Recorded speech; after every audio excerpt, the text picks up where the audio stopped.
Have you come across shamanism lately? Are you interested in it? Or you feel like, oh, it's weird, everybody's doing it, but I feel like it's a little bit strange? I feel like it's a little bit like yoga. Just hear me out for a second. I started yoga about 30 years ago, and it was great. It really changed a lot of things for me, you know, the movement and the breathing and all that. Now everybody's doing yoga. Everybody was back then too. But I feel like shamanism is the new yoga. And in the beginning, it's a little bit weird. It's like, why are you doing yoga? Like, are you even getting sweaty, right? That's the comments you used to get, yeah? And it's the same thing with shamanism. It's like, why are you doing shamanism? Like, I was very skeptical in the beginning. I got this image of like a native person, you know, doing, you know, drumming, rattling, like chanting. I don't know what I was thinking, but I just felt like it was something that was so foreign to me. And then I just slowly moved into it. And I actually, all of a sudden, ended up taking like a whole years, you know, a wheel, that's what they call it, of shamanism classes. And it just completely opened up the world to me, because shamanism is not what we think of it or how we expect it to be. It's essentially that deepest yearning inside of us, you know, that is searching for something that's missing. Like, I don't know about you, when I was a kid, I was walking around looking at the people that were, you know, adults and stuff, and I was like, how come they're acting like nothing is missing? Like, it's so weird that they're just concerned with all these material things, but they're not actually missing like the whole picture of, and now I would use the word mysticism, or like all the divinity around them was just completely lost to them. The connection with nature was completely lost, except for like, oh, I'm going to go hiking and I'm going to, you know, whatever I'm doing. But like that intrinsic feeling of being fully connected to nature was just like completely gone, right? And so when you start to search into shamanism, you start to realize it's the most natural thing in the world. Yeah? You start to realize, number one, it's ancient. It's basically like our first religion, right? We sat around the fireplace and we did ceremonies. We wanted to get into the 0 point, which is what quantum physics talks about, and Joe Dispenza talks about, and Greg Braden talks about, and, you know, anyone talks about these days, right? The 0 point and quantum physics, where everything is a possibility. The shamans, you know, the ancient people, they knew that. They knew how to do that. They used their drums, their rattles, they used medicine, ayahuasca, you know, all these different things to bring themselves into a state where they could communicate with nature freely and fully.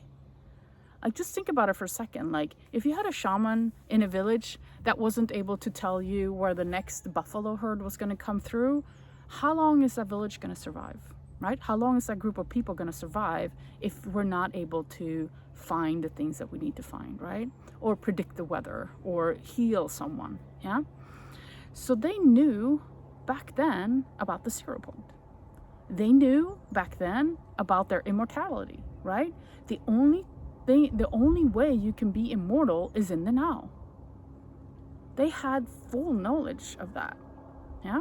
So all the things that we're talking about now, all the things that are coming to the forefront of our spirituality, you know, our sort of the movement, comes from shamanism, comes from that connection. And by the way, you know, when you start to figure out the whole God relationship thing, you know, with you have the priest, or, you know, any person who's like the only person who can speak to God, and you have to go through them and give them money and all this stuff. When you start to realize it's not like that, you know, you have a direct connection with the divine at all times. The shamans knew that too, right? That's how they would communicate. So all these things that we're coming back to now in our present now, in terms of, you know, humanity, where we're realizing that, wait a minute, like, we got all these things wrong. Like, we have a direct connection with God. We're all divine. We can tap into the 0 point at any time that we want. We just need a method to go in there. It could be meditation. It could be yoga. It could be a rattle. It could be, right, anything, medicine. And then from there, you have access to the full potential of everything, right? Once I started realizing all these things, then everything else started to, you know, come together. And Makes sense. So let me tell you a funny story. First time I went to my shamanism teacher, you know, we were going through the whole course and doing all these things. And then I was just talking to her, and all of a sudden I just looked into her eyes and I said, wow, you have really amazing eyes. Like, she had those kind of eyes that were just, you know, goes back all the way into the universe, right? Yeah. And she looks back at me and she says, so does you. And this is not the first time we're meeting. Maybe the first time in this lifetime, but we've met before. And I was just like, oh, okay, great, you know? But here's the thing, over the next weeks, over the next month, what she said to me then was so powerful that it just kept on lingering in my being. What she did to me was remind me. She reminded me that I was a shaman too. She reminded me that in previous lifetimes, we've done this together before. We've sat around this fire before. We've done these ceremonies before.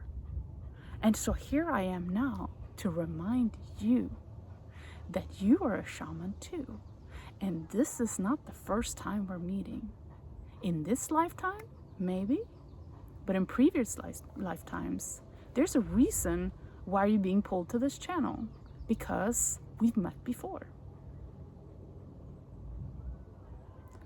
That's some powerful stuff right there, right? So, shamanism, it is about coming back to ourselves. It's about remembering who we are. And it's about remembering what all of this stuff is around us, right?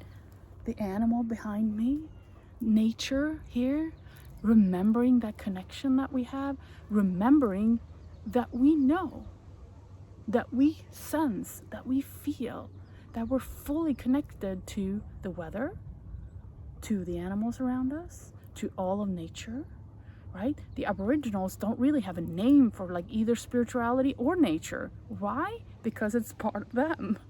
You can't separate yourself out from it. It's not like we're humans and you're nature. It's not like we're humans and he's an animal. No, we're all in this together. We call our dog and our cat our four-legged friends and we're the two-legged people, yeah?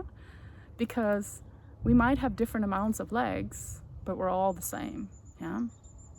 We've all met each other before. So if you're new to shamanism, I welcome you in, and I'm going to be doing more videos about shamanism. I'm going to talk about the fact that you're probably already activated just by watching this movie, and we're going to talk about the signs that you actually can remember and realize that this is who you are as well, yeah, have been for many, many lifetimes. So thank you for listening. I hope you're having a wonderful day. Leave any comments below that you're interested in leaving. You know, maybe you're interested, maybe you're not. Doesn't matter. You know, you can just write anything. But just remember, this is part of who you are. Lots of love.